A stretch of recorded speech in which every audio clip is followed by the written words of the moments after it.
Hello tout le monde, j'espère que vous allez bien. On se retrouve dans ma salle de bain parce qu'aujourd'hui ce sera une vidéo skincare. On va parler de l'acné. Je vais vous donner 10 conseils pour lutter contre l'acné. Moi-même, j'ai eu beaucoup d'acné étant plus jeune. J'ai fait une vidéo sur l'acné sur ma chaîne. Je vous la mets dans le petit i. Je vous explique dans cette vidéo toute mon histoire avec l'acné. Je vais préciser d'ailleurs, je ne suis ni médecin ni professionnel de santé, je n'ai pas de diplôme du tout, je tiens à préciser. Je suis juste passionnée, très bien, notamment si vous avez de l'acné sévère ou autre, demandez conseil à votre médecin, à un dermato, comme vous voulez. Voilà, je voulais faire ce petit disclaimer. Le premier conseil, c'est le nettoyage. Alors le nettoyage, ce que j'entends par là, c'est quand est-ce qu'on a de l'acné, l'idéal est de nettoyer la peau 2 fois par jour, une fois le matin et une fois le soir, pour enlever toutes les bactéries qui peuvent s'accumuler sur la peau et donc limiter la prolifération de celles-ci qui pourraient causer d'éventuels comédons, d'éventuels boutons. On évite quand même le sur-nettoyage, à savoir de se nettoyer le visage 3-4 fois par jour. Ça c'est un peu nocif pour la peau, ça va être trop abrasif et en même temps ça peut abîmer le film hydrolipidique qui protège la peau. Et ben c'est embêtant parce que ça pourrait vous créer plus d'acné. Sur-nettoyer votre peau va pas faire que vous ayez moins d'acné, il suffit juste de la nettoyer correctement 2 fois par jour, c'est totalement correct. On choisit de préférence un nettoyant doux et respectueux du film hydrolipidique et de notre peau pour éviter d'endommager donc ce film hydrolipidique qui vient nous protéger des agressions extérieures, qui va retenir l'hydratation. Si on l'abîme, ça peut empirer aussi notre acné. Donc on choisit un nettoyant qui soit doux et respectueux, par exemple un gel, un lait ou encore un savon saponifié à froid.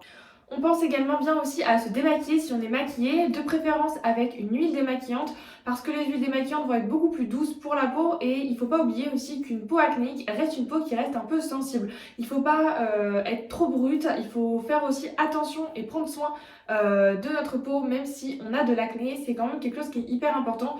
On évite si possible les eaux micellaires vraiment sur la peau. Sur les yeux, c'est pas trop dérangeant, mais sur la peau, on limite au maximum les eaux micellaires qui, elles, risquent d'annuler le film hydrolipidique de la peau. Le deuxième conseil que je pourrais vous donner, c'est de vous exfolier la peau.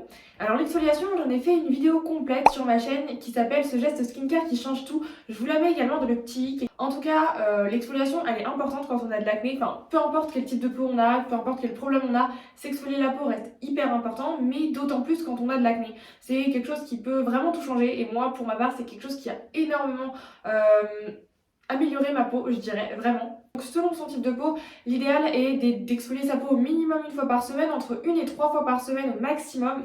Ne l'exfoliez pas tous les jours, ça va être trop abrasif, mais 1 à 3 fois par semaine, c'est totalement correct. Alors l'idéal est d'opter pour une exfoliation chimique. Alors vous savez, si vous avez regardé ma vidéo, il existe plusieurs types d'exfoliation.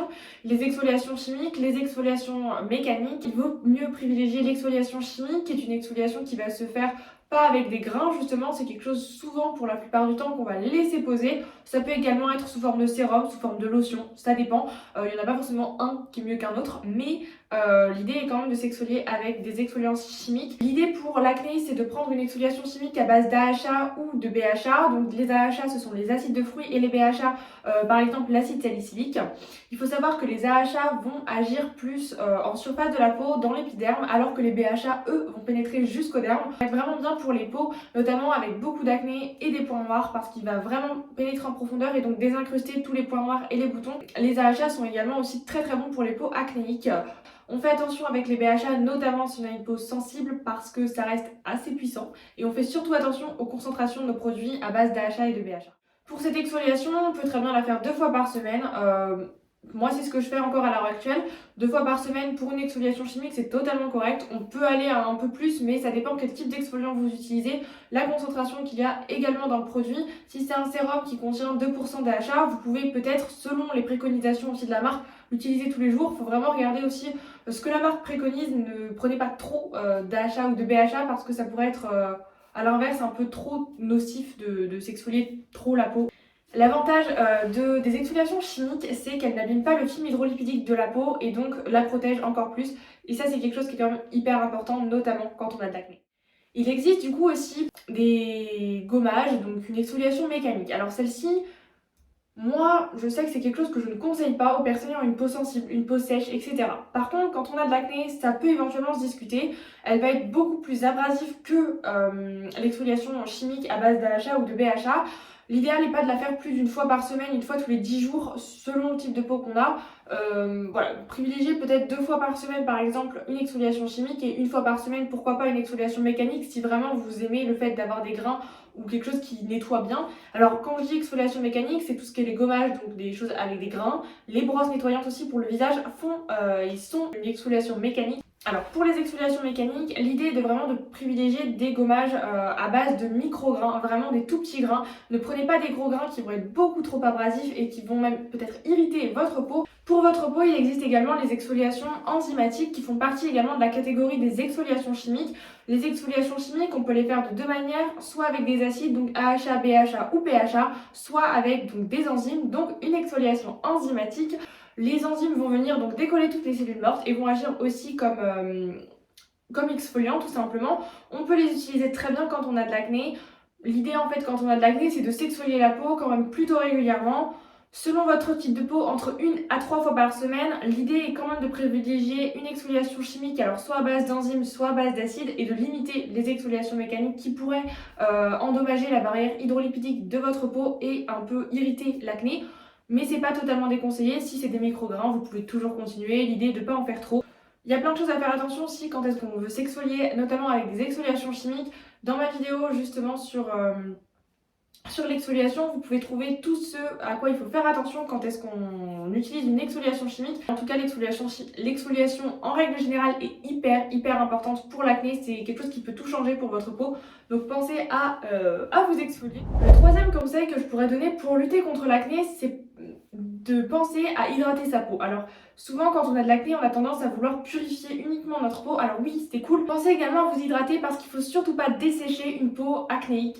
L'hydratation, tout type de peau en a besoin. Alors on s'hydrate de préférence avec une crème légère et plutôt équilibrante. On peut, si on préfère, au lieu d'utiliser une crème légère, on peut très bien également utiliser des huiles végétales. Elles sont totalement adaptées même si on a de l'acné. Par exemple, l'huile de nigel va être purifiante, l'huile de calophylle va être cicatrisante et anti-inflammatoire. On a également l'huile de jojoba qui est une très bonne huile aussi pour les peaux grasses, acnéiques, etc.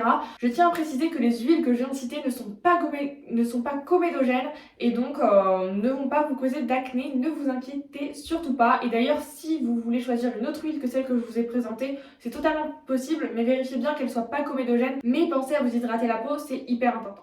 Le quatrième conseil que je pourrais vous donner pour lutter contre l'acné, c'est de penser à choisir et à utiliser des actifs adaptés à votre peau, adaptés donc à l'acné notamment en particulier. Je pense notamment à des actifs comme le zinc qui vont être anti-inflammatoires, qui vont être purifiants, qui vont également réguler la production de sébum, qui vont être antiseptiques.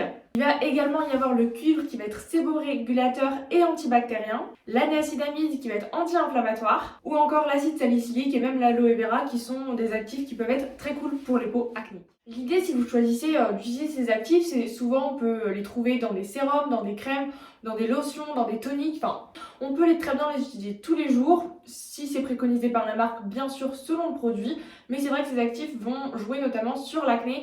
D'ailleurs le zinc, je ne l'ai pas précisé, mais on peut également le prendre en interne comme en externe, le zinc en interne en complément alimentaire. Le cinquième conseil que je peux vous donner, c'est d'utiliser notamment, je ne sais pas si vous connaissez, l'huile essentielle de tea tree. Cette huile essentielle, elle est géniale pour les personnes qui ont notamment des boutons, d'acné hormonal, enfin quel que soit le type de bouton qu'on a. Ce n'est pas miraculé non plus, mais franchement ça marche plutôt pas mal. Cette huile, elle est purifiante, elle va s'appliquer localement sur les boutons avec un petit coton-tige ou avec son doigt, on l'applique sur le bouton. On peut l'appliquer entre 1 à 4 fois par jour pour que le bouton disparaisse. On pense également avant d'utiliser des huiles essentielles, peu importe quelles qu'elles soient, y compris l'huile essentielle de tea tree, à vérifier que nous ne sommes pas allergiques, c'est quand même très important. Il existe également d'autres huiles essentielles qui sont recommandées ou qui sont cool également pour l'acné. Par exemple, je pense à la lavande fine, au palmarosa ou encore au bois de haut qui sont des huiles essentielles qui sont très cool pour l'acné. Il y en a encore également d'autres. Les huiles essentielles sont quand même assez efficaces. On les utilise en règle générale pas trop pures. On les dilue soit dans une huile végétale, soit dans une crème, soit dans un sérum. Peu importe, l'huile essentielle de tea tree, on peut l'utiliser pure sur les boutons du moment qu'on n'en abuse pas. Il n'y a pas de risque pour la santé et qu'on n'est pas allergique, bien sûr. Le sixième conseil que je pourrais vous donner pour lutter contre l'acné, c'est de penser à faire des masques. Alors l'idéal, quand est-ce qu'on a de l'acné, c'est de faire Il y a deux types de masques qui sont cool pour l'acné. Les premiers, ce sont les masques purifiants. Par exemple, à faire une fois par semaine, c'est très bien, à base par exemple d'argile verte, de poudre d'ortie ou encore de charbon qui vont être hyper bons pour l'acné ou les peaux, pour désincruster, pour purifier, pour détoxifier la peau. On pense, si on utilise des masques à base d'argile verte, à bien humidifier son visage le masque est en train de poser pour éviter qu'il sèche. Sinon, les effets ne seront pas là. Et le deuxième type de masque qu'on peut faire, ce sont des masques plutôt hydratants, cicatrisants, apaisants. Par exemple, après un gommage ou peu importe dans la semaine, l'idée c'est de le faire au moins une fois par semaine. Ça peut être un masque par exemple à base de miel. Le miel a des propriétés cicatrisantes, apaisantes, vraiment génial. Ça peut également être le miel de Manuka, mais ça c'est pas du tout le même budget. Le miel tout court ça marche très bien, mais c'est vrai que si vous avez le budget, le miel de Manuka, ça reste une pépite de la nature.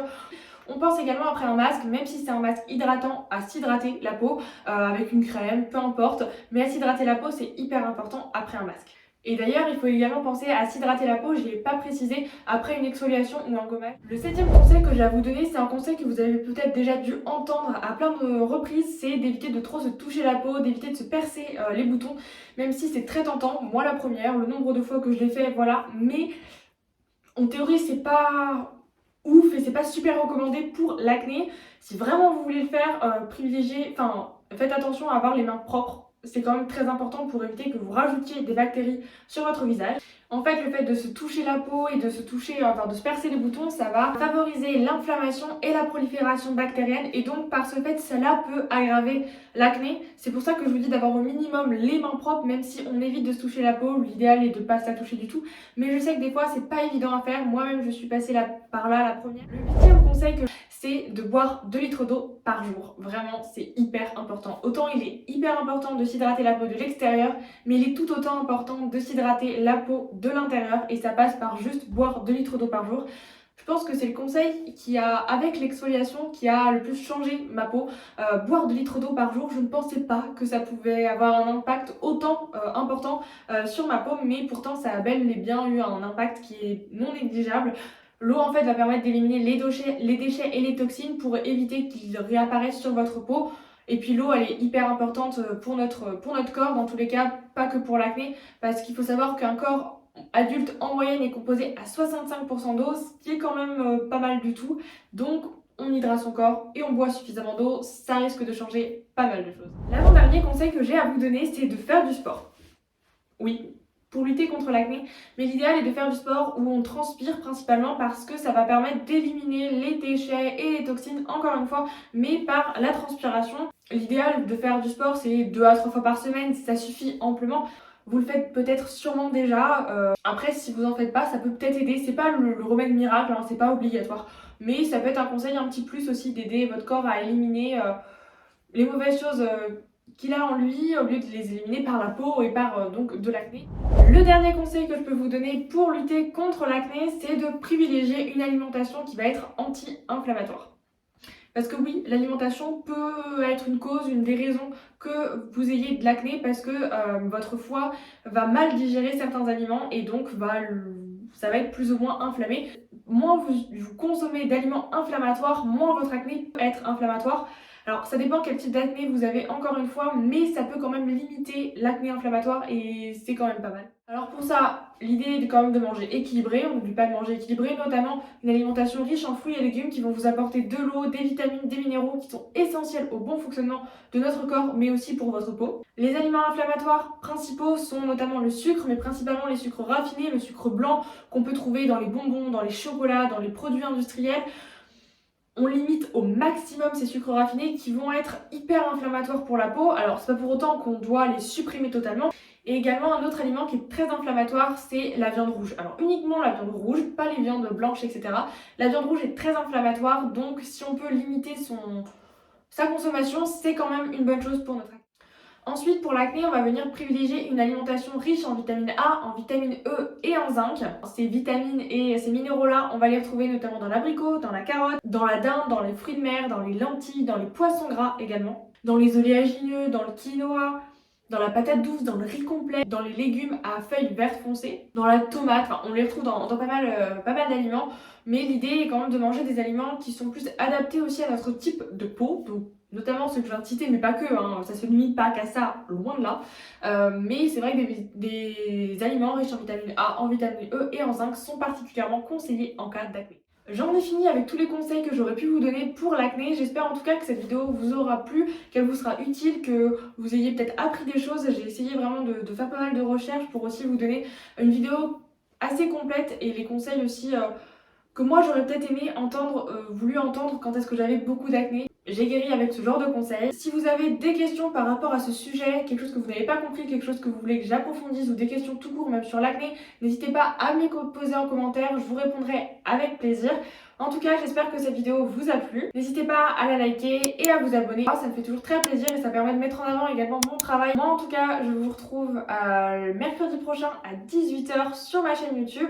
N'hésitez pas également à activer la petite cloche pour recevoir une notification dès que je sors une nouvelle vidéo. Prenez soin de vous. Bye!